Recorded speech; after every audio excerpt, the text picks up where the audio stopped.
started here. Today, what we're going to do is cover three main sections. The first being corporate and community sponsors. What are those? How do you manage those within the Angel Tree software? Allocating angels and what that means and how you would do that within the system, and then managing your online adoptions and all of the different options that are available with that. What I'm going to do is cover it in three sections. After each section, I'll take a brief pause to review the questions that you've submitted and read out loud any of those that kind of pertain to that topic and that the group might want to hear. And then we'll save some time at the end, however much time we have left, to go over any other questions that have come through and anything that might be related to other TSAM topics that you want to try and get some answers to.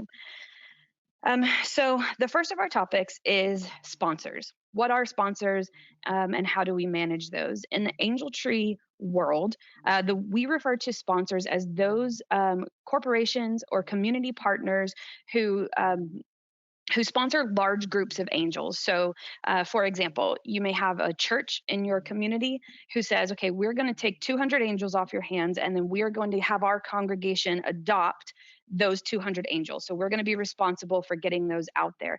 That's what we refer to as a sponsor. That can take all kinds of different forms.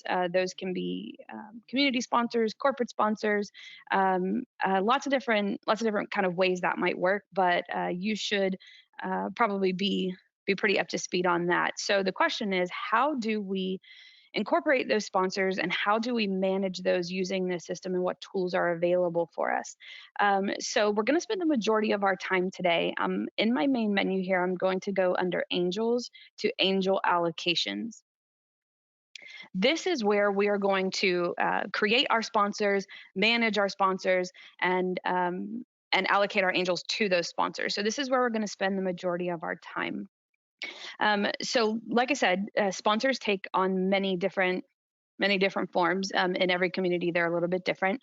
But once you have a sponsor, so again, somebody who you're going to allocate a large chunk of angels to. Now, if you have a corporation or, an office group that wants to adopt maybe, 5 or 10 angels, you may not want to set them up as a sponsor. You may just direct them to go adopt those 5 or 10 angels online, and manage those just like a regular donor.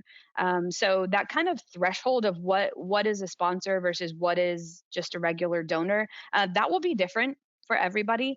But this is really for groups that you want to manage separately, and usually that you have a more personal relationship with. I'll click here at the top of the page here. You see new sponsored allocation. And we're going to talk about allocations and all the different types, but right now we're just talking about the sponsors. So to create a new one, I would just click new sponsored allocation. And this is where I'm going to give the information about this sponsor. So again, this company, this church, whoever it is that's adopting or who you are going to allocate this large group of angels to. So in this case, we'll call it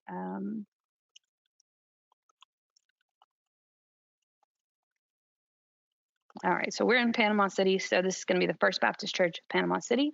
And really, this is just a way for you to keep track of your different contacts for your different sponsors. This information isn't used or shown anywhere else in the site. It's really just an admin thing for you so that you can keep track of who these people are, who you've contacted at each of those places, just to help keep track of all of that. So maybe our contact name, their email address,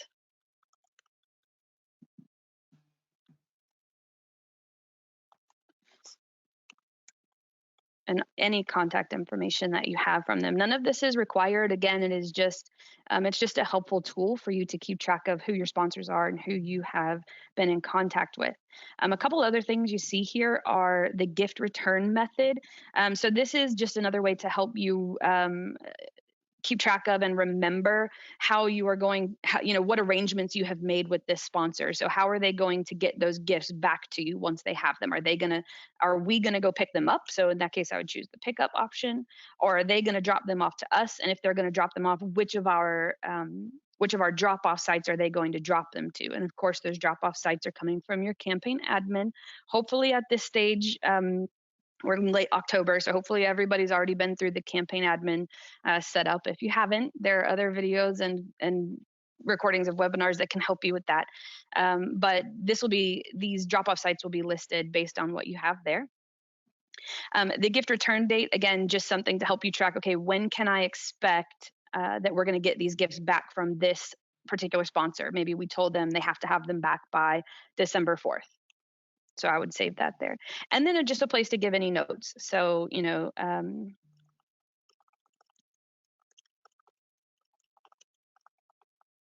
all right, they're going to send a truck to our warehouse. So just any kind of notes, things that you've talked to them about that you want to keep track of. Again, this isn't used anywhere. It's not displayed anywhere, except for the name of the sponsor, which I'll talk about in a little bit. But this contact information is not used anywhere. It's really just to help you keep track of who your sponsors are and what communications you've had with them so far. The next question here, and this is a new feature. So this is something, this is one of the reasons we're having this webinar today, because we want to make sure you know about this new feature. And this says allow online adoptions, and I can say yes or no. So the new feature that we've put in place will actually allow this, let's say First Baptist Church of Panama City, to offer their angels that you have allocated to them up for adoption to their congregation online. So because churches are doing online church, and they might not be able to have the angel tree in the lobby like they usually would, now you can actually enable their adoption online, and it kind of just creates a separate online corner of your online adoption that's specifically for First Baptist Church. And this will allow them to choose from the angels that you have allocated to them, which we'll go over in a little bit again. So you can select to allow online adoptions for this allocation, and you would choose that setting here. We'll talk a lot more about that, so don't worry. But this is where you would set that. And then the section at the bottom is telling us, okay, so we know who the sponsor is, we know who our contact is, but what are they actually doing? How many angels are they taking from us? And what are they, what types of angels do we need to allocate to them? So you have several options here. First of all, you have 3 categories of angel types. The first is family. So these are your regular family angels. These could be children or seniors, but it means they've come in under a regular family application. This is going to be 90% of or more of the angels that you have in your system. So let's say that First Baptist Church wants to take 100 regular family angels from us. So I could select that there. Special care, not everybody uses special care, but special care applications are those that come in, instead of coming in under a family, they kind of come in from an organization. The most often used example is if you have seniors from a senior living facility, for example, instead of having each of them fill out separate applications, you just lump them under the one application for the assisted living home, and then each of the residents become a special care angel.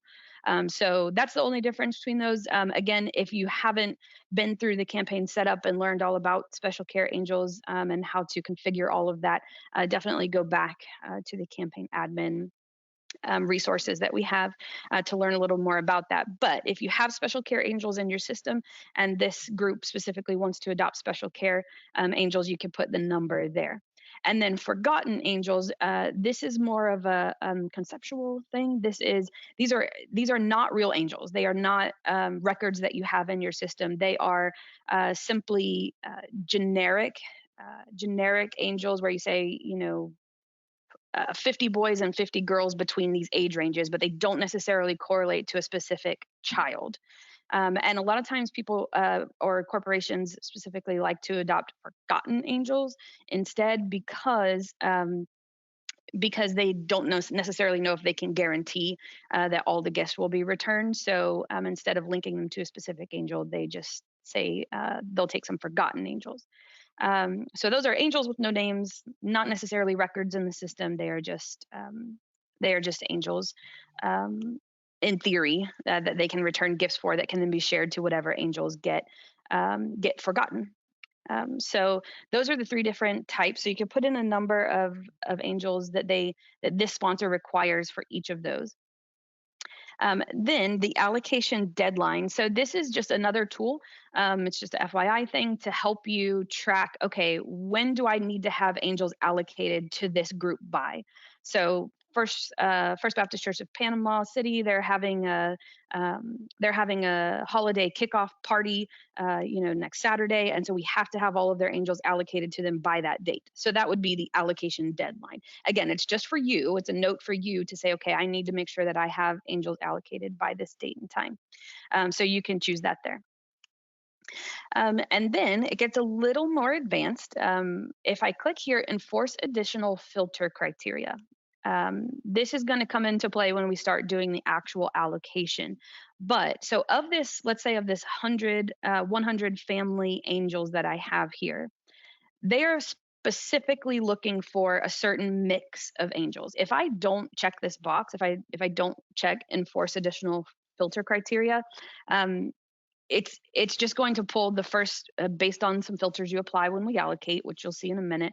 But it's basically just going to pull a more randomized group of your angels. Where here, if we want to force a certain uh, type of angel, we can do that. So a great example that I see often is you'll have a Boy Scout troop who wants to adopt 50 angels, but they want them to all be males. Between the age range of 7 and 12, because that's their group, and they want to adopt kids who are like them, right? So that's a kind of a scenario that happens often. So I can use this slider to say of that 100, I want it to be like, maybe I want to say I want it to be split perfectly 50-50 between boys and girls. So I can do that. I can also select a specific age range. So I only want, maybe we have a tots group that's doing all this adopting. So we only want kids up to, the age of 4. And so I can set the age range that way.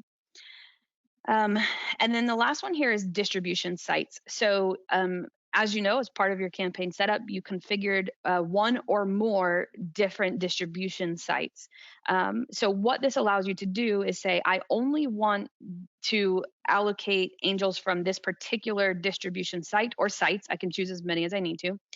I only want to allocate angels to this sponsor from that distribution site. And that may be a logistical reason. That may be because the First Baptist Church of Panama is closest to that distribution site. So I only want to allocate them angels with that distribution, so that we're not having to ship gifts back all over the city to a different distribution site. So that may be kind of a great reason to use the specific distribution sites. And again, I'm going to show you how all of this comes into play when we actually start allocating some angels. But like I said, if you don't want to enforce these criteria, you don't have a specific age or gender range, and you don't care which distribution site, or if you only have one distribution site, then you don't need to put one. You can just uncheck that. Okay, so we can save this, and now this sponsored allocation is created. So you can kind of think of it as, and you can see it here, First Baptist Church of Panama. You can kind of think of them as allocations as buckets that we're going to fill with angels. Right, so we have all of these different buckets, and now we want to actually fill them with angels or allocate those angels to these different groups. So that's what we're going to talk about next. I'm going to take a brief pause to just look back over some questions and see if there's anything that we might want to bring up to the group as far as sponsors go. Okay, here's a great question.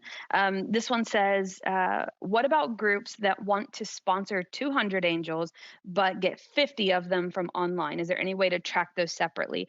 My suggestion with something like that would actually be to create 2 separate allocations. So let's say First Baptist Church wants to do that. They want 200 total, 50 of them they want to adopt out online, and then the other 150 they're going to adopt in person at their church. So I would actually suggest creating 2 separate allocations for that. The first one for First Baptist Church, you can even put First Baptist Church online and enable the online adoption for that one. And then for the second one, put the other 150 in that allocation. And that's going to help you keep them separate and track that. Okay, another good question. So when we were creating the or when we're adding the details about the number of angels that we want, and we say family, those are not specific. Those are not families. So this is not saying they're adopting 100 families. It's saying they're adopted 100 angels that come from family applications. So it's actually 100 individual kids versus 100 families, if that makes sense. Because of course, if you put 100 families, that could mean, you know, that could mean any number of angels that are related to those families. So the number that we're looking for here is the number of angels, not the number of families. Okay, yeah, a couple of you have noticed the online allocation. We'll talk about that in just a second. Okay, so a couple of questions. There are a couple other good questions here, but they're things I know we're going to cover. So I'm going to hold off on answering those because I know we're going to get to them in just a little bit. Okay, so we've talked about your sponsors and adding new sponsored allocations. But as a few of you noted in your questions, there are different types of allocations. It's not just the sponsored groups that you're going to be allocating angels to. There are two other system generated types of allocations. Those are number one, your adoption sites. So you'll see, for example, here we have an adoption site at Panama City Core and an adoption site at Benton County Service Unit. So back in your campaign setup, I'll just go there now just to remind us all in case it's been a minute since we did our campaign configuration. So here under campaign, admin campaign, we're looking for our adoption sites. So the adoption sites listed here will be the ones that the system creates an allocation for. So typically those are actually going to be things like your malls, or the places where you have physical angel trees, right? These are places where donors can actually walk up and adopt an angel. Those are your adoption sites. So we give you the ability to allocate angels to those adoption sites just in the same way you allocate angels to your sponsors, because we need to know where all our angels are at any given time and make sure that we're not sending the same angels to two different adoption sites, or to one to a sponsor and one to our adoption site and so on. So that's what adoption sites are. And now the system will create those for you for any adoption site that you've created in your campaign admin. You will see a corresponding allocation for it here on the allocation screen. The third is the one called online. So until recently, until this latest feature that we pushed out, the only way that you could adopt angels online was from one general online adoption bucket. This is your general online adoption pool. This is where you're going to send out a link to the general public, just to anybody, to say, hey, we have these angels up for adoption, and this is where you'll go to get them. So that is the online allocation. So allocation name online. The system generates that for you. And this is where you are going to allocate angels who are going into your general adoption pool online. Okay. And so that's different. That's different from sponsors who you can enable to adopt online, but not necessarily have to. This online allocation is just your general bucket of angels available online, not given to any specific sponsor, but available to the public. So that's the difference between the three different types of allocations: your sponsored allocations, your adoption sites, and then your general online adoption. Okay. So with those three different types of allocations, now we need to talk about, okay, what do we actually do with those? How do we allocate angels to them? How do we actually assign angels into these buckets? So there are a couple different ways to do that. And really, the best way to do it is going to depend on how many angels you're trying to allocate at one time and how specific you're needing to be with the angels that are allocated to each group. So for some of our larger campaigns where they have, we have one campaign that serves up to 55,000 angels.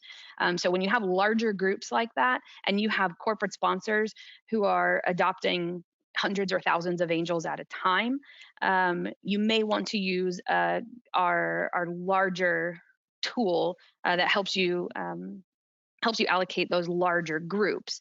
So the way you would do that is from here, we're still under angel allocations. You find the allocation you're looking for. So we'll use our First Baptist Church, and I'm going to click this green icon here that says allocate. So in our test campaign, we're not going to have hundreds of angels here, but if, in fact, we don't have any, but if you have some, I'm going to backtrack here. We're going to start with the other way. So let me go to under angels. I'm going to go to angel records. We're going to come back to that. And here's where I have a list of all my angels. Most of you are probably familiar with this page by now. This is where you come to get a list of your angels and where you can perform a lot of different tasks with them. So what I'm going to do is I'm going to select all, right? I can use my filter. Remember, there's a filter at the top of this page. So I can filter for a certain angels allocated to a certain group. If I want to filter by allocation, I could grab just those. I could grab any in a specific status. In fact, let's go ahead and do that. So my filter says I want all my angels who are allocated and that are allocated to these specific groups. So I can see my list here. I'm going to check the box at the top. I'm going to click the box at the bottom that says update allocation. And I'm actually going to remove all of these from their current allocations just so we can play around with them a little bit. Okay, so now this is blank because I have no more that are in the status of allocated. And now I'm going to go back to my angel allocations. Okay, so we're kind of starting from scratch now. I have no angels that are allocated except the ones that had already been adopted. So in order to allocate a larger group of angels, one thing I might do is use this, click this allocate green icon here. And this is going to open up our allocation tool. It can be used in a lot of different ways. The first thing you need to do, though, is select the order in which you want the system to pull these angels. So let me back up just a little bit. We are requiring 100 family angels for this allocation, and you can see it there, requested 100 angels. So the system needs to know, okay, we're going to go grab available angels who are ready to be allocated, who haven't already been allocated, who haven't already been adopted, and who have already been approved. So it's applying a bunch of logic there to say, okay, what angels are available for adoption? And of those, which order do you want me to show them to you? So you can pull them in a random order. Most often, what you'll probably want to do is pull them by their angel number. The reason behind that is because the angel, if you order it by angel number, you're keeping your family groups together. So if I have angel family number SA 200, angel A, B, and C, if I order them by angel number, I'm going to get angel 200 A, B, and C right in a row. So they're more likely to get allocated to the same group. Sometimes that's important, sometimes it's not. But that's a good tip if you're trying to keep families together and you need to use this larger batch allocation process. You may want to order them by angel number. And then of course you can order by age or gender. A lot of times you'll want to say, okay, I want to allocate my older angels to a specific group. Because sometimes those are harder to get adopted. So you might want to order them by age, that kind of thing. So whichever of these options you choose, I'm going to go ahead and choose angel number. You need to select a sort order. So what this is doing, and again, our test campaign here doesn't have a ton of angels in it yet, but of the angels that are available and that match the criteria for this allocation. So remember the advanced details that we can set for an allocation. If we had set that they had to be all girls or all boys, or they had to be with a certain age range, that's where this would come into play. It would not have pulled angels that are outside of that age range or outside of that gender match scope. So if I had said it had to be 50 boys and 50 girls, it will pull me the first available 50 boys and 50 girls based on the order I pulled them in. Hopefully that makes sense. So here I have this list of angels, and I might say to myself, okay, system's smart enough. It pulled some angels that are ready to go. You see how they're kind of highlighted green. That means they're selected. Let me zoom out a little bit so you can see my buttons here. And I will just click this button that says add to allocation. It's going to move them over to the left side. And what the system actually doing right there is it's taking all 14, in this case, all 14 of those angels. It's updating their status to be allocated, and it's also updating their allocation to First Baptist Church of Panama City. So once I've allocated those, they won't be accidentally allocated to another group or something like that. So when you're trying to do batch allocations, this is a great tool to do that. If I look at this and for whatever reason I decide, oh, I actually don't want these ones, I can select certain angels and click remove from allocation, and it just kind of sends them back into the pool. Technically what it's doing is updating their status just back to approved. I can hold control and I can select multiples of these. So if I want to send back, a handful of them, I can do that as well. So this is a great way to do it when you're looking at large numbers of angels. What this doesn't give you, though, is more information about those angels' names and what distribution sites they have, and it doesn't give you quite as much detail. So if you're needing to be more careful or more specific about the angels that you allocate to a certain group, this might not be the best way to do it. There might be a better one. So if I close this now, the angels that are allocated will stay allocated. They've already been updated. And so I'm going to go ahead and close this. And then you can see our First Baptist Church of Panama City. You can see that now we have 7 angels allocated, which is only 7% of the total number that they want. So this one is not 100% allocated yet. We know that we still need to come back here and put more angels in this allocation as they become available. Okay, so like I was saying, there may be a reason why you want to be a little more specific or have a little more control over what gets allocated into, or which angels get allocated into which allocation. So to do that, I'm going to go back to my angel records, and you kind of got a preview of this earlier, where I can come back here, and here's a list of my angels, of course, and I'm probably going to use my filters to say, okay, let me find angels that have been approved. Right. So that means they've already passed inspection. Their family applications have been approved. They're here ready to be allocated, but they don't have a specific allocation yet. So that's giving me a list of my available angels. So I might do that. And then of course I can apply additional filters where I say I only want angels from this specific intake site. If you're at a kind of area command situation where you have several corps in the same area being operating under one campaign, and you want to allocate, okay, let me allocate this corps angels first, and then let me allocate this corps angels. You can do that by using the filter here. So you might do that, and there's all kinds of different filters you can apply: their gender, their age, to find more specifically what you're looking for. And I can refresh that. So here I have a list of 7 angels that are available for allocation because they're not allocated yet. You can see this allocated to column is blank. So there's nothing there. Nothing there for them. So what I can do is I can check the box at the top of the page to select them all, or I can come individually and check and uncheck specific angels.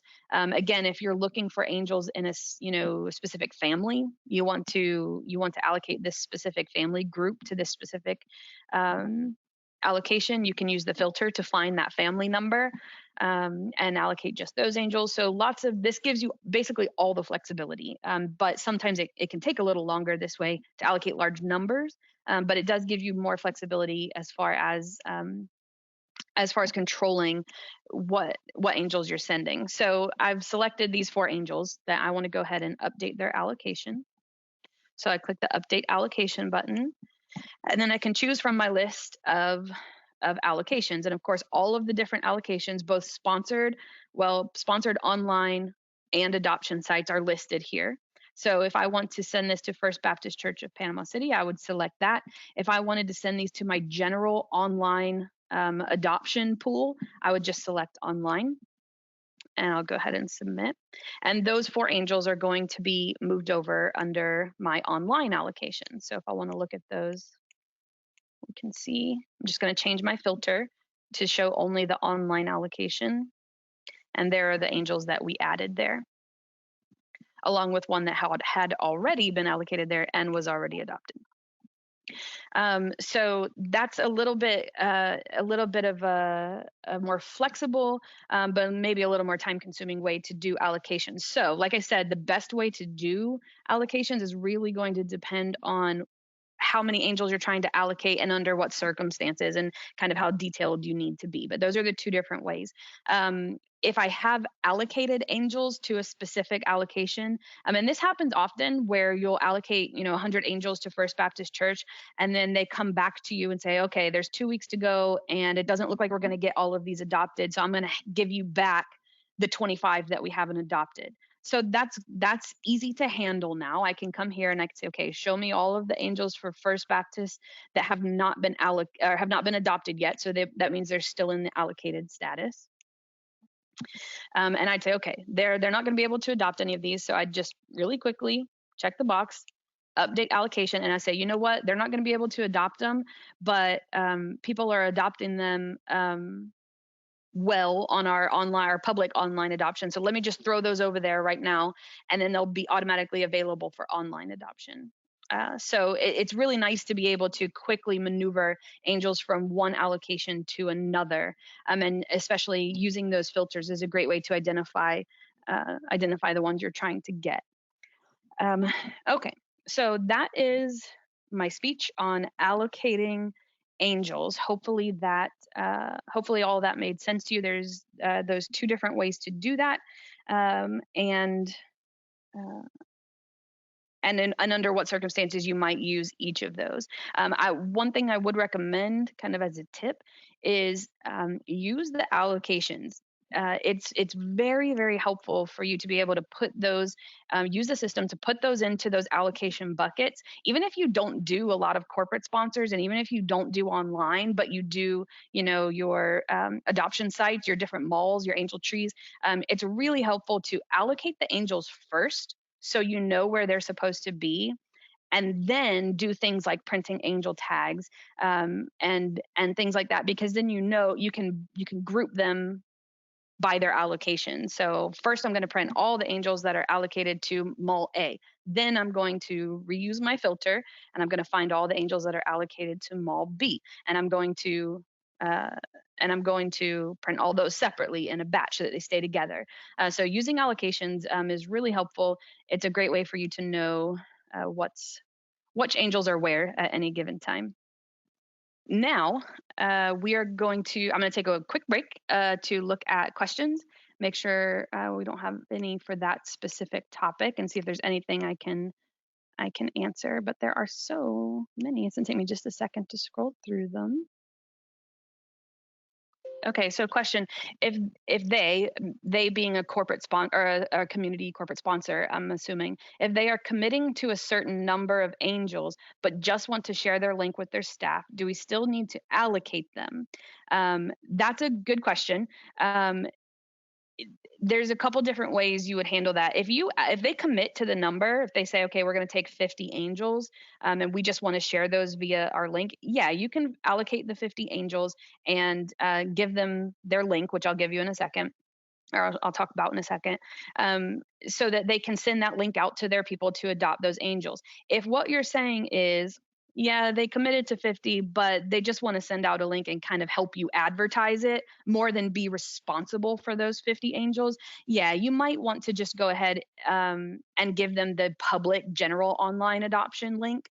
And they can adopt from there just like the general public does, but your sponsor is just helping you get the word out, and in that way they're not so much responsible for those 50 angels.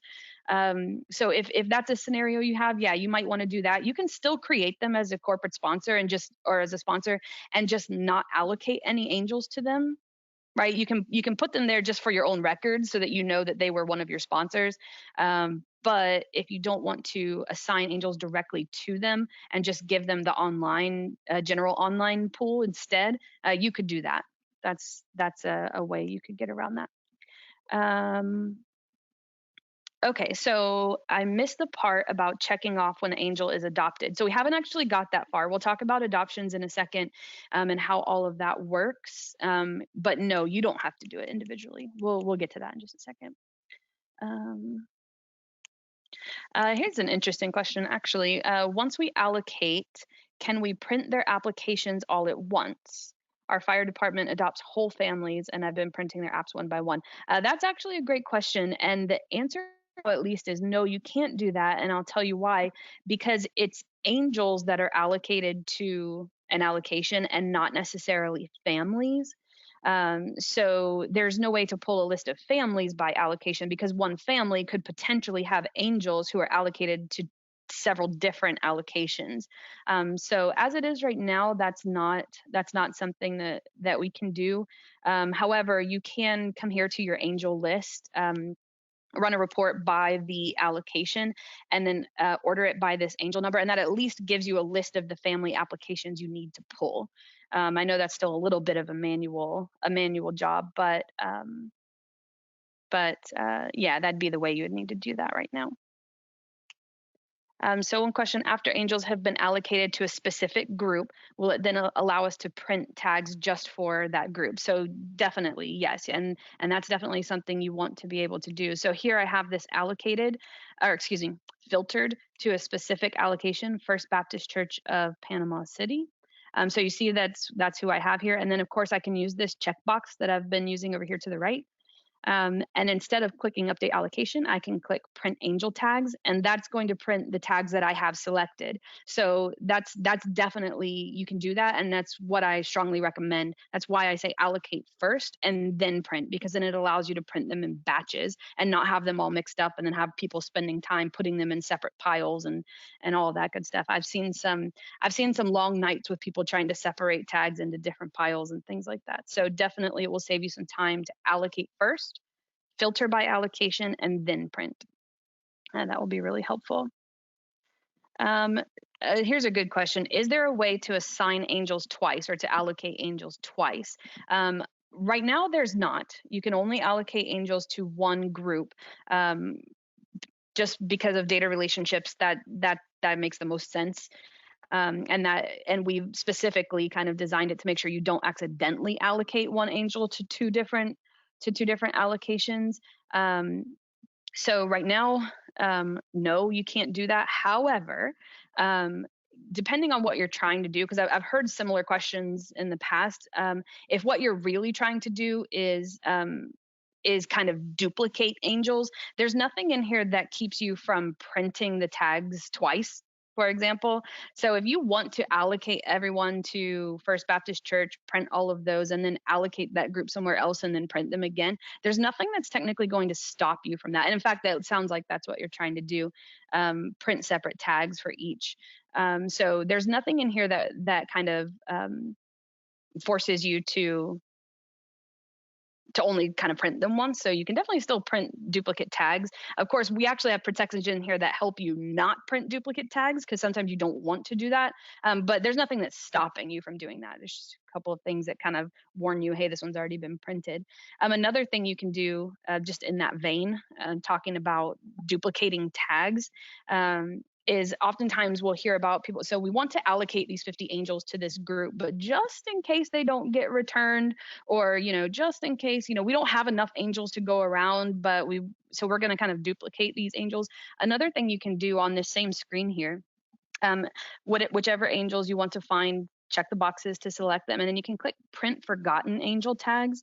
And what that does is it actually prints those angel tags just without the angel code and without the angel name. So it's kind of a generic version of these same angels. So if you're wanting to print separate tags that kind of look real but aren't necessarily created, or excuse me, not necessarily linked to a specific angel, clicking this print forgotten tags is one way you can do that. Are you able to print an angel if it's been allocated already? Absolutely. In fact, we recommend you allocate first and then print. Okay, so this question, do we have to allocate angels first? Can't they just come to the website to adopt an angel? So this kind of goes back to what allocations are and how you plan to use them. If you have a sponsored allocation, if you have a group that you want to assign them specific angels that they are responsible for, you would need to allocate them first, and then you can give them a link where they can come adopt from that group of angels. If that's not what you're looking for and you just want them to be able to just go and adopt just like anybody else in the general public, you would just give them the regular online adoption pool link. So no, you don't have to allocate angels. If you have a group that comes and says, "Hey, we want 10 angels," there's probably no reason to go in here and create them as a sponsor, allocate angels to them, send them a link. No, just direct them to your general um, online adoption. I think I've already answered that one, and it looks like. And then some questions about what are the sponsors actually going to see when they go to adopt. So we're going to get to that right now. Okay. So again, I'll come back to the questions in a little bit, but I want to make sure we cover the rest of our topics here. So we've now created some allocations, talked about what allocations are and how you might use them. And now we've talked about how to allocate angels to those groups. So now we have these buckets, we have angels in these buckets, and now how do we get them adopted? We're specifically focusing on how do we get them adopted online. I'll take a brief detour to say there's other ways that angels get adopted. Of course, the in-person adoptions still happen. They happen at the mall, they happen at your core, they happen all over the place, that have nothing to do with online. Those you could still do that. Not everything has to be online. What we're specifically talking about today is if you want to use the online features, how you would do that. You don't have to use any of these online features.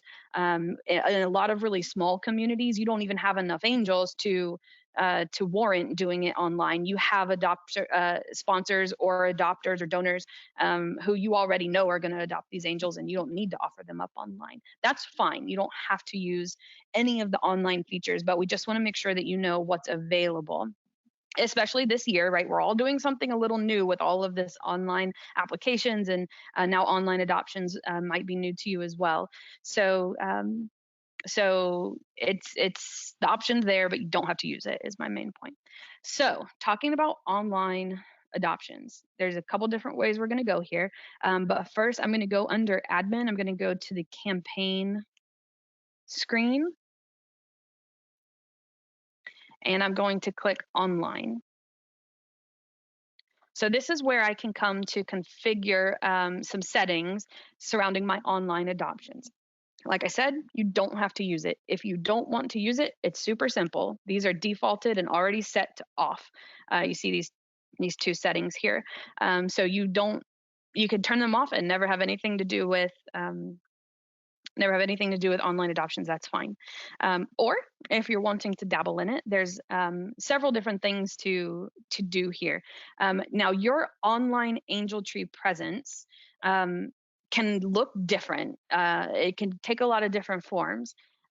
What we provide here from the TSAM software is two different online pieces that can be used distinctly or together, or not at all. So let me walk you through these two things. If you look here at the top section under site settings, you see two different links here.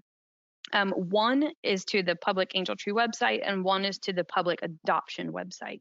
So first one I'm going to look at is the public angel tree website. So what this is it's just a way for you to give information about what angel tree is, how it works in your community, and the different things you do in your specific area that might be of interest to donors.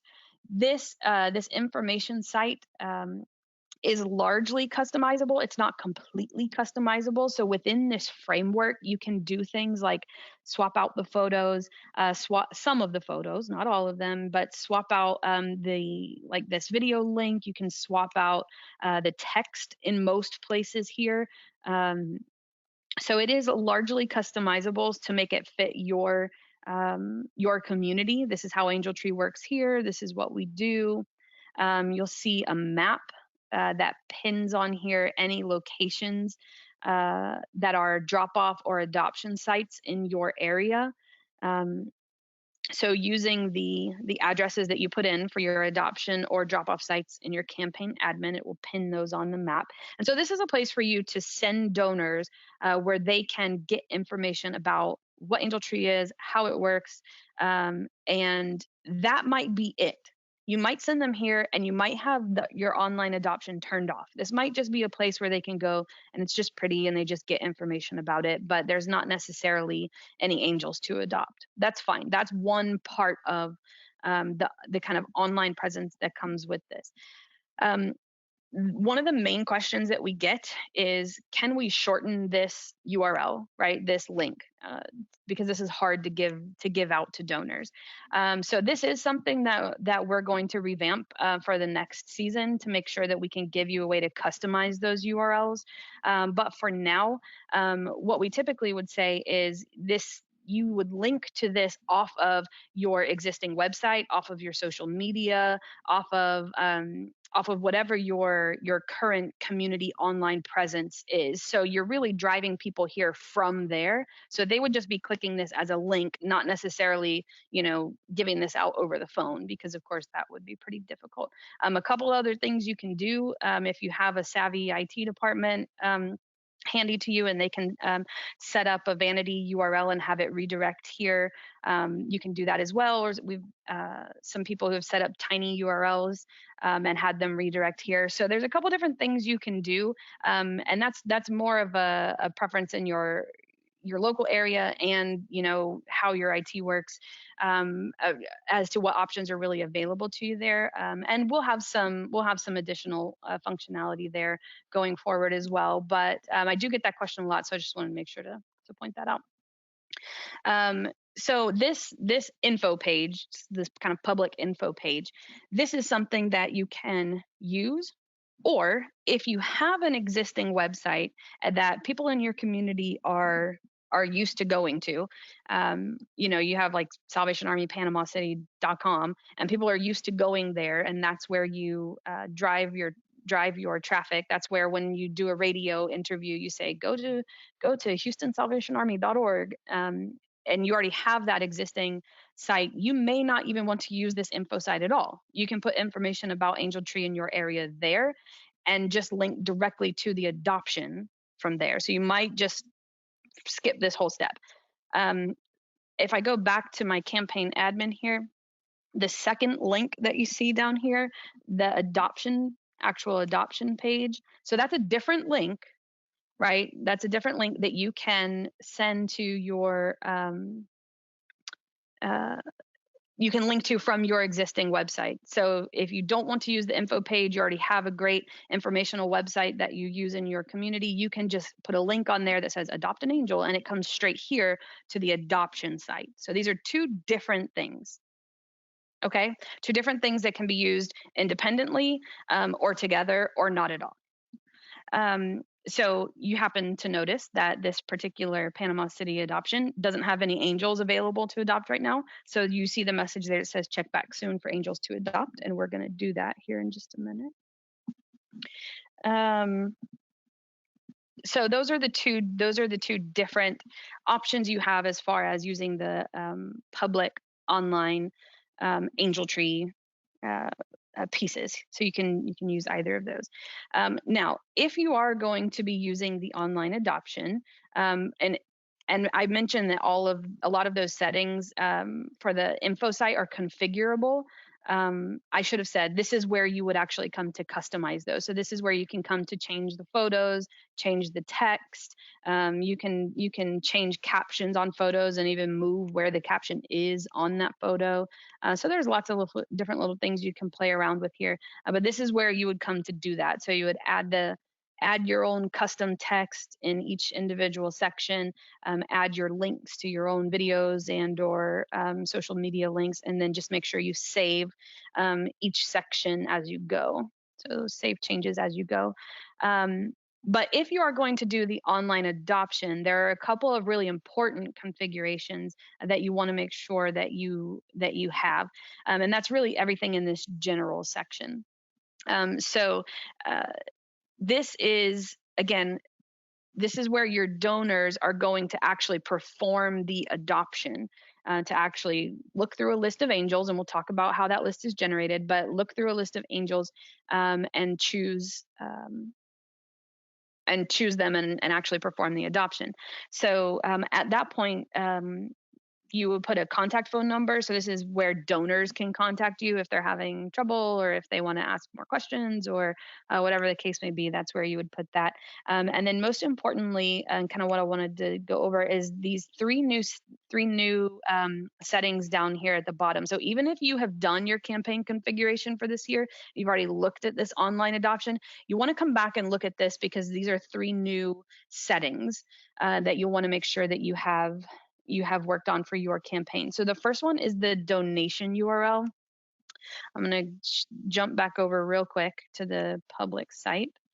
You'll see in the upper right corner there, you have a donate online button.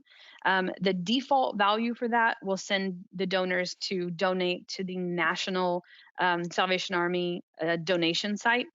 So that's the default value there. But if you have a specific one in your area, like Virtual Kettle or anything specific that you're doing for fundraising for Christmas, and you want to drop your own donation link there, you would put that here in the donation URL. Just like this tip says here, just make sure that it starts with HTTPS or HTTP and has to be that fully qualified link to make sure that works. Okay, so your donation URL, that's something new. That's a question we've been getting a lot lately. So we went ahead and made that feature available for you. Then this last two are specific to the actual adoptions. Maximum adoptions per session. So this allows you to choose how many angels you're going to let your donors adopt in any one sitting.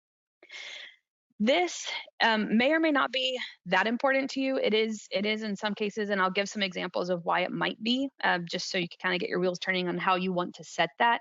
The default value is 3, by the way, three angels that can be adopted at one time. So as your donors are going in there and adopting angels online, limiting the number might provide a couple different things. Number one, it means if you have someone who's trying to adopt, 50 angels, 100 angels, 200 angels, you would probably rather they contact you directly so that you can work on logistics with them. You can create a donor relationship. If they're willing to donate for 200 angels, that's probably somebody you want to know, right? Not necessarily an anonymous online donation. And of course, that presents logistical things like how are we going to get these 200 gifts from this person? And if they're going to take 200, can we really be sure they're going to return them? Can we trust this person? So there's kind of reasons around that why you might want to limit the number they can take. And there is a message on there, which I'll show you, that says, you can only adopt 3 or 10 or whatever your setting is. You can only adopt this many angels at a time. If you want to adopt more, call this number. So they would hopefully contact you at that point if they were looking to adopt a larger group than you allow for. So that's one reason. There are others that I can't think off the top of my head, but that's probably the main one. I guess the other one would be just to make sure that you want to get all your angels adopted, and you have a certain set of angels that can be adopted online. And if you just max it out and say, okay, anybody can adopt however many they want, you may have somebody go in there and adopt them all in one fell swoop, and then you have none left for your other donors, and you're not so sure that they're going to return all of those. So there are reasons why you might want to change that. We've always had a default value of 3, but we went ahead and after getting a few questions about that and wanting to make that more flexible for you, we put in this configuration setting where you can actually control how many they can adopt at any one time. So that's what that's there for. It's up to you kind of how you use it and what your strategy is behind that. But this is where you would come to set that value. And then lastly, the icon style. So once we go through an angel adoption here, which we'll do in just a second, you'll see how these icons are used. The original default ones are the pink and blue ones, but we've added another style just in case that looks better to you. So yeah, you could choose that and then make sure you save your changes. So now that I have my online adoption turned on, right? So it has to be turned on here. If you're wanting to use online adoption for your public, general public adoption, or you're wanting to use it for sponsored allocations, you want to make sure that it's turned on here. Okay. And you can see right now it actually won't let me turn it off. And that's because I have angels who are allocated to online. So I would need to go and remove them first before I'm able to turn it off. So that's how we configure it. Now the question is, how do we do it? How do we actually get angels adopted online? So I'm actually going to go back over to our angel allocation screen.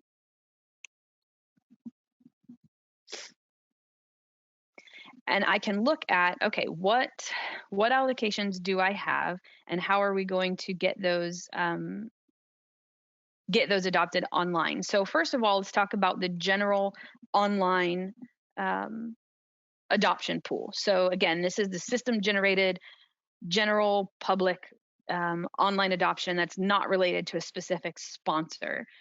So we want to make sure, first of all, that we have angels allocated to it.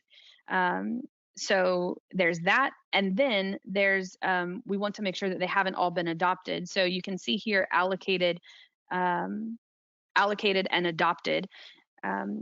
If they are all adopted, of course, you want to add more angels to that. I should have said that before. You may allocate angels to a certain sponsor or to your online allocation or to an adoption site, and they all get adopted. What do I do at that point? At that point, you just go and allocate more angels. So you can always come back and allocate more angels to that group so that they're available for adoption. So my general online adoption, you see these little icons over here that say view the public site. So for each of the allocations that are enabled for online, you'll see that there. So if I click that, that's going to take me over to that specific allocation. So this is just my regular online allocation. And then I'll walk through an actual adoption here in a second, but I just want to give you the idea. So this is the link I'd be giving to the general public. This is the one I would link to from my website, from my existing community website. This is the one I would link to. So this is the one where people who just heard an advertisement and want to be able to go online and adopt, this is where they're coming. This is your general pool of angels. And so that's where you get that from.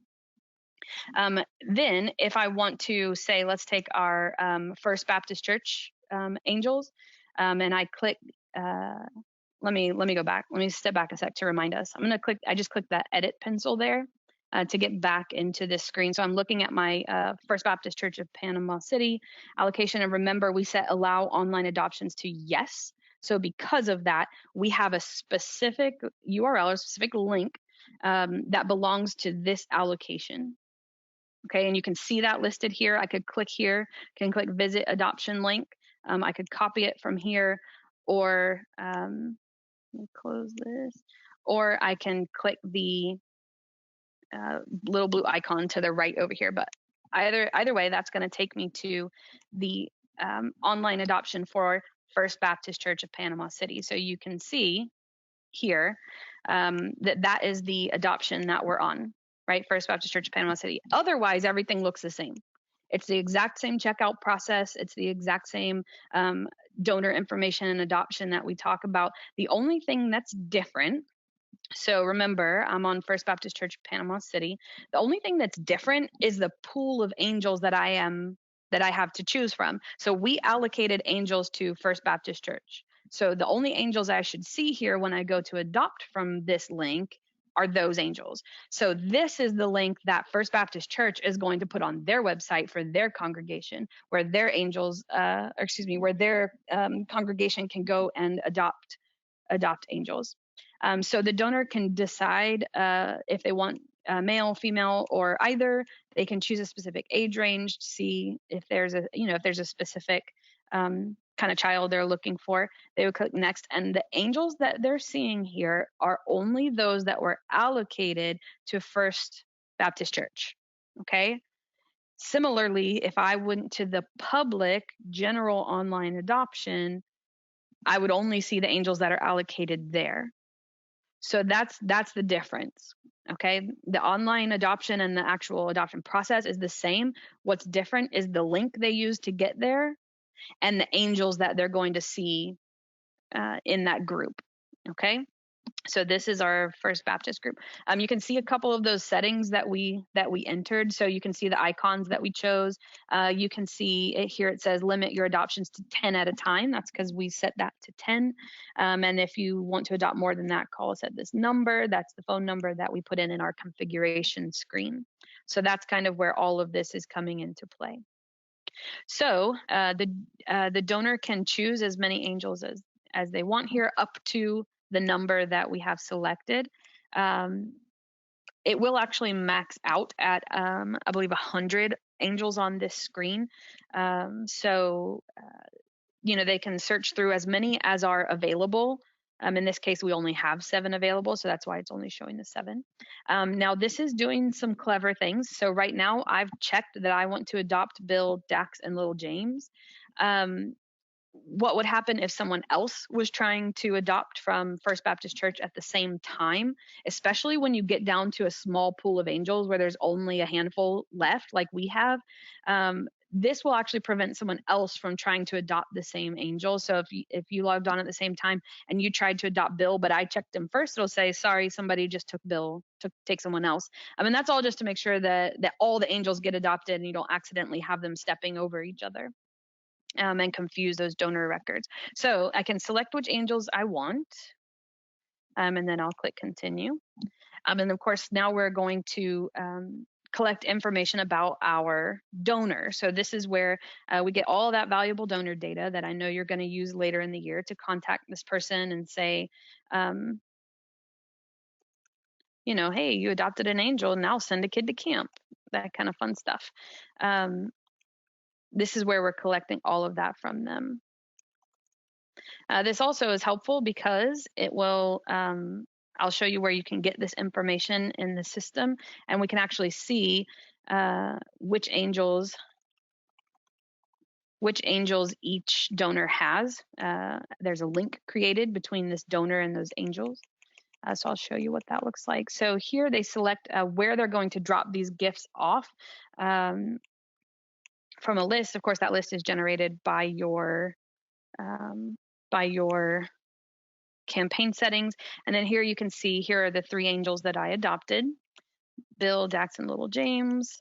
There's all of their information. This is also emailed directly and automatically to the donor so that they know where to get this this information, where they can come back and get the info on each of their angels, right? So they know what to shop for.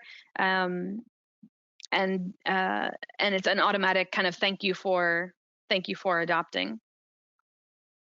Okay, so that confirmation is sent. Now, that whole process where I selected what type of angel I wanted, then I selected a certain number of angels, then I put in my donor information, that all happens, that's all the exact same process, whether I'm doing this as a sponsored allocation or whether I'm doing this as a regular general public online adoption. So now I'm going to go back over into my angel records here, and I want to look and see what happened, just so that you can see what happens when angels are adopted online. So I'm going to go over here to angel records. I am going to use my filter, and let's see. Let's filter by allocation and then maybe by status. So I'm looking for my kids from First Baptist Church, Panama City, who have been adopted. And so here they are. Here's Bill, Dax, and little James. And you can see over to the right, you see the donor. Well, first of all, in the status, you see that their status was changed to adopted. So there was a question earlier, do we have to go in and mark them as adopted? No, that happens automatically when they're adopted online.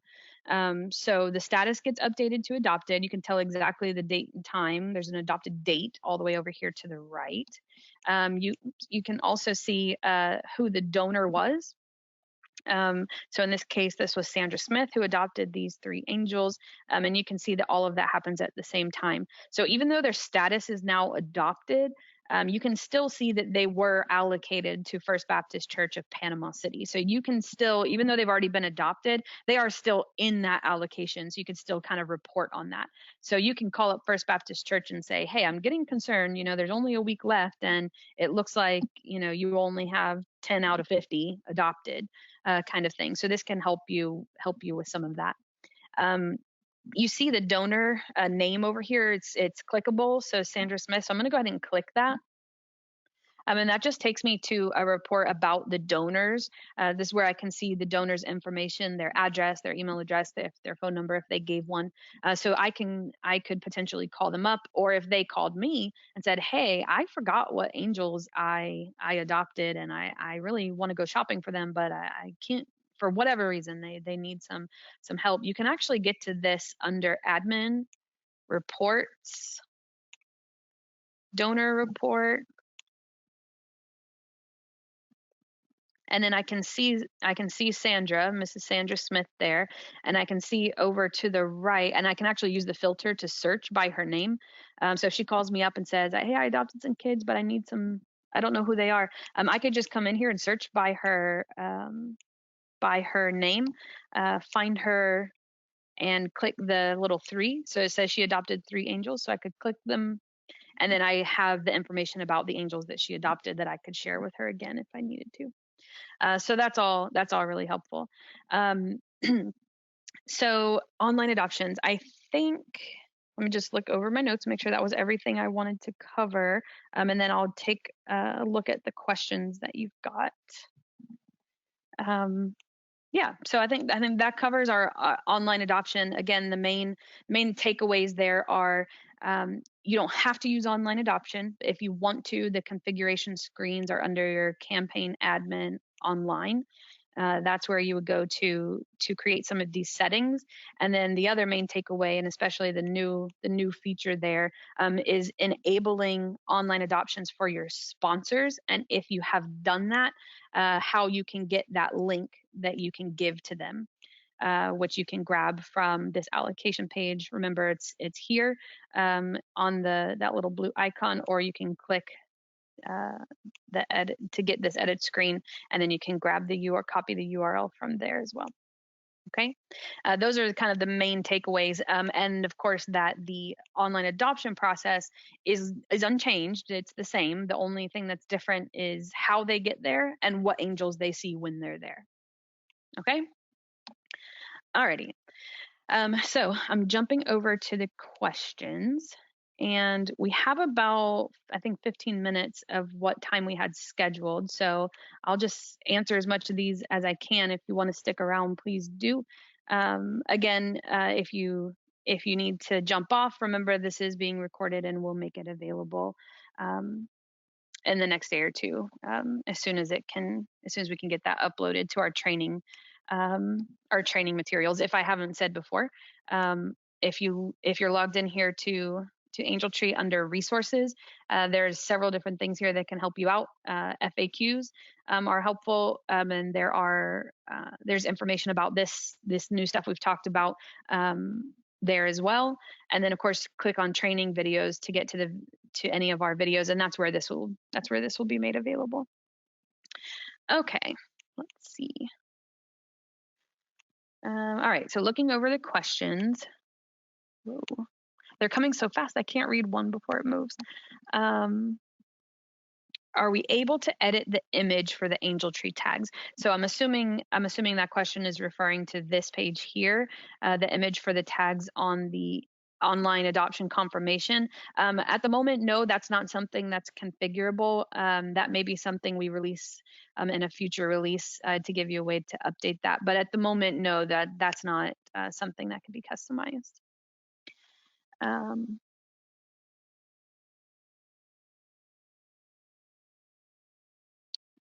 Okay, so how to adopt an angel to a sponsor from the back end instead of online.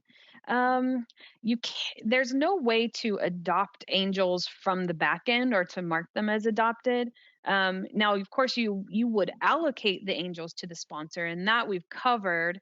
How to allocate them, but there's not a way for you to mark them as adopted unless you want to go on this, I guess go on that sponsored site for them and just mark, choose the angels that you want to update to adopted and put in the info of who adopted them. But remember, the sponsor is different ultimately than the adopter. or the donor is what we call them. The sponsor is someone who is responsible for this group of angels, and they're going to get people to adopt them. They're going to get donors for you. The donors may end up being a whole bunch of different people. Now, if you happen to have a sponsor that they take the angels and they don't send them out for adoption, they just take them, and they are, for all purposes at that point, already adopted. You don't necessarily have to go in there and update them as adopted. They can just stay as allocated. That's fine. But there's no way in the back end to update them as adopted. All right, reading through.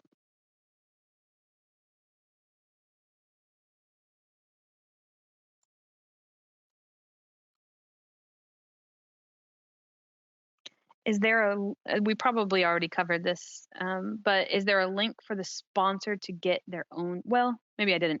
Is there a link for a sponsor to get their own data? I'm not 100% sure what that question is referring to, but the link for them to get their own, like to get their angels, or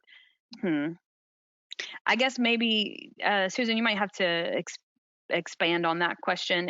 If you're looking for a link for them to be able to see their allocated angels, no, there's not a way to do that. There's just the specific link for them to adopt from that group. One way that you would typically provide a list, if you're wanting to provide a list of allocated angels to a certain group, you might go here under angel records. Go to angel records, of course, filter by your allocation, and then you can export this list. You see the export to Excel button. You can export that and email it to them, but there's not a link for them to come in and directly get that. These are all of these report pages are kind of behind the TSAM login, so there's not a way for them to do that currently. But if it's something you're wanting to see in the future, feel free to email that to us and just kind of explain what you're looking for and how you would use it, so we can maybe come up with a solution for you. Okay, so here's a question that kind of relates, but not really, but kind of. This is a tangent I can go off on. So the question was, how does the status get changed to adopted if they're not updated or not adopted online, but given an actual angel tag, right? So somebody who adopted an angel. So we can talk about that real quick. That's a different thing. That's different than online adoptions, but it does kind of bleed into some of the other stuff we were talking about. So if I go here under angels and I go to angel check-in, check-out. So this is what you're going to use, or what you can use. Again, you don't have to, but it's very useful. This is something you can use at your physical adoption or drop-off sites. So when I have, let's say I have an adoption site, I have a tree at the mall, and I have a person sitting there, and a volunteer, an employee, someone sitting there helping donors adopt angels. So there's a tree that has physical tags on it. They choose the tags they want, and they can come over. This could be set up as kind of as a kiosk, and the donor can enter it themselves. This could be set up where the employee enters it for them. But after the donor chooses the angels, they would come over and say, "Okay, I want to adopt an angel." So again, this implies that you have some sort of equipment at your adoption sites. So an iPad with internet capability, or this could be a laptop, or you do it from your phone even. If you want to have your volunteer standing there with their phone, they can check people out this way. But they would come here to adopt an angel. Select their adoption location, meaning like which actual site are we at. In this case, we only have one, so we're adopting from Benton County. And then they would enter the angels. So I don't know if this is a real viable angel, but I would put the angel number or numbers here in this box. Maybe I'm adopting 2 angels. Maybe I'm adopting, you can put as many of those as you want. So these are the angels I'm adopting, and this is the donor information. So you put the information about who's adopting this angel. You need a first name, last name, and email address. Of course, the email address is so that we can send them the thank you and also send them the details on their angels. So you can do it that way. Once you click submit here, that is going to do all the same thing that the online adoption did. So it's going to mark the angel as adopted. It's going to give us create that link between the donor and the angel. So that's how they ultimately get marked as adopted. Now, sometimes you might not have equipment or personnel at the locations where you're doing this. And instead, what I've seen often is they'll have like a sign out sheet of sorts, where the donor will write their name and which angels they took or whatever. Of course, that's a little less reliable, but if that's something you have to do, or even if you have a volunteer there who's keeping track of that by hand, and then maybe they want to bring that back to the office, and as you have a data entry person use this screen to go through and mark them all as adopted and put the donor's information, and that's going to ultimately update the system to show that they're adopted. So whether you're doing it, whether the donor's doing it at the tree or you're doing it kind of manually on behalf of the donor, this is how you would do it.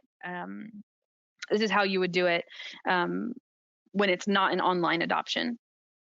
So again, just to remind us, I was under angels and I went to angel check-in, check-out. And then similarly, so that's adopting an angel, that's marking it as adopted. Similarly, when the donor brings those gifts back, now this could be, it doesn't matter where they adopted angels from, whether they did it online, whether they did it at the mall, whether you put that information in for them manually. Once they bring the gift back, this is where you can, what we call check-in angels. So you can come here and put in the angels that they're returning. Or if they don't know their angel number, you can actually search for the donor by their email address, find the angels that they adopted, and then mark them all as returned, or what we call fulfilled. So those angels get updated in the system to a status of fulfilled. So again, this can happen in lots of different ways. It can happen one by one as the gifts are checked in at the mall, or it can happen, maybe you have a single point where things are brought back to the warehouse, and before they get placed on the shelves, somebody sits there and checks every bag in. That's something that you can do using the angel check-in feature. So that's not necessarily related to adoptions, but it does kind of complete that circle of what happens when we get those angels back. And so what that does, again, is that updates the status of that angel or angels who are checked back in to fulfilled. And that's how you can tell where all your angels are in the process. Are they allocated? Are they adopted? Are they fulfilled? And you can run your reports based on that. Can you check in angels that you missed checking out? Yes, they will still update as fulfilled. So if the angel never got adopted, maybe somebody just ran by and swiped it off the tree and never went through the checkout process, and that's fine. If the gift comes back and it's fulfilled, yes, you can still check in angels that were never checked out, and that will just help you keep up to date. That might bleed into this other question here. How do we record tags that are taken from a tree at Walmart? We don't have people manning those trees, so we don't always have info about the donor. Yeah, I mean, that's going to be a challenge if there's nobody there to enter that information. I could think of some kind of creative solutions where instead of actually having the tags on the tree, maybe you just have a sign with maybe like a big QR code or something that leads them to the online adoption. And that way, even though they are adopting at Walmart, and you could have a Walmart allocation that you're sending them to, they're technically checking out online, and that way you collect the donor info. That might be just a kind of creative way to do that. Although I'm not sure about how the trees at Walmart work. That's kind of out of my area, so I can't really speak to that with any authority. It's just a good idea, not a good idea. It's an idea that I had. But that's going to be a challenge if they check out the angels and they return the gifts. Of course, like I just said, you can always check them back in as fulfilled, even though you don't have the donor info on them. That's fine. You can do that. But yeah, it's definitely going to be a challenge to do that. Yeah, I think I answered that one. How do we, this is a great question. How do we get our info to save from year to year without having to re-enter all of it? Specifically, I think the application and some of the campaign configurations. So that is something that we've got on our list to work on between seasons. So hopefully by next year, when you go to start your next campaign, it'll give you some options for bringing forward your configurations, because the campaign configuration, it does take a little while, and it is kind of the biggest part of what you do. So if your campaign strategy doesn't change from year to year, it can be helpful to bring that forward. So that is something we plan to work on in the off season. But that's a great question.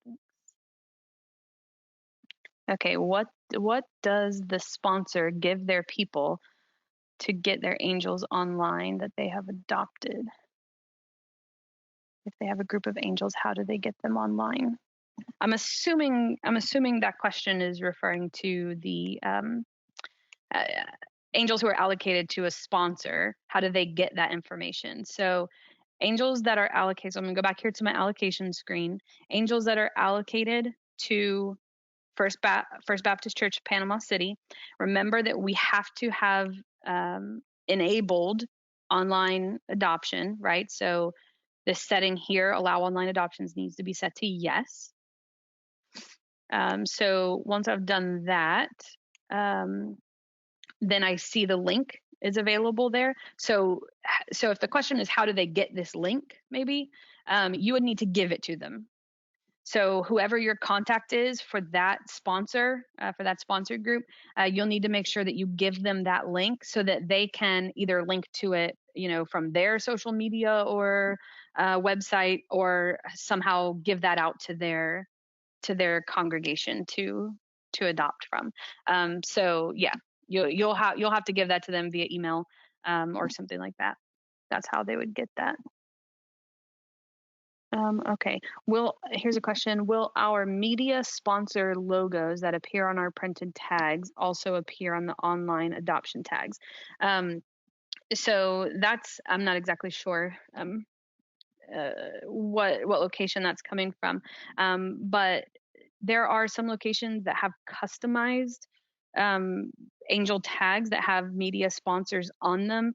So that's a separate process that they will have paid for us to create a special template for them. So if we've done that for you and that's how you have media sponsor logos on your printed tags, those would not also appear in the online adoption tags at this time, no. There's a question, online donors, can they search by gift suggestions or just by age and gender? So right now, we're talking about here. Right now, the only filters that the donors get are the age and gender. There's nothing there that lets them search for, I want to find a kid who wants a skateboard or something like that. No, there's not a way to do that on the online adoption. Of course, if somebody called you up and said, hey, I want to adopt an angel that wants a bike specifically, there are reports you can use to search for that on the back end, but no, not for the online adoptions. I think what it's saying is it won't let you go forward from here without selecting an angel. So yeah, that's true. Now the question is, can they not scroll the whole pool of angels? So what this page is doing is however many angels are allocated to this allocation. So whether this is a sponsored allocation like this one is, or this is your general online allocation, however many angels are allocated there, this is going to show the first 100 that fit the criteria that they selected, and they can scroll that list, but they will have to select at least one to move forward. Where we don't show, for example, if there are 1,000, we're not going to show all 1,000.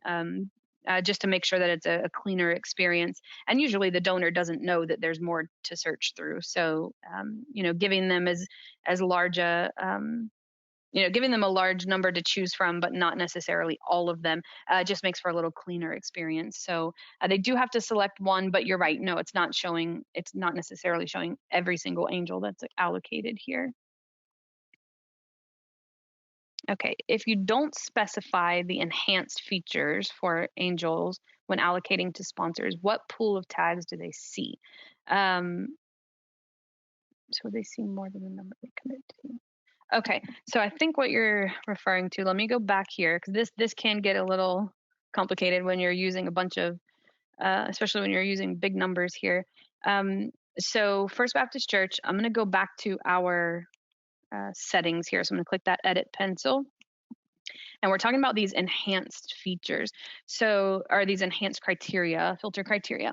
So, what this is doing is telling me what pool of angels do I pull from for you to allocate.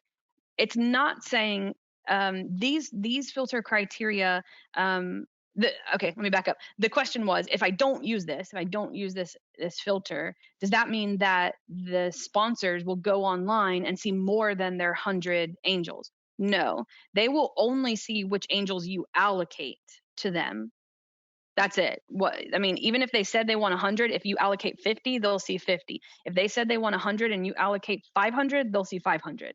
It's whatever you allocate is what they're going to see. What this tool does is gives you some options on helping you allocate the angels to them in the first place. So these filters come into play not on the adoption side itself. These filters come into play here when you are allocating angels to that group. So those filters determine what's going to show up in this list of available angels, not what's going to show up on their online adoption. What shows up on their online adoption is exactly the angels that you have allocated to them. Hopefully that makes sense. That is an interesting distinction. So good question. Somebody else may have had the same one.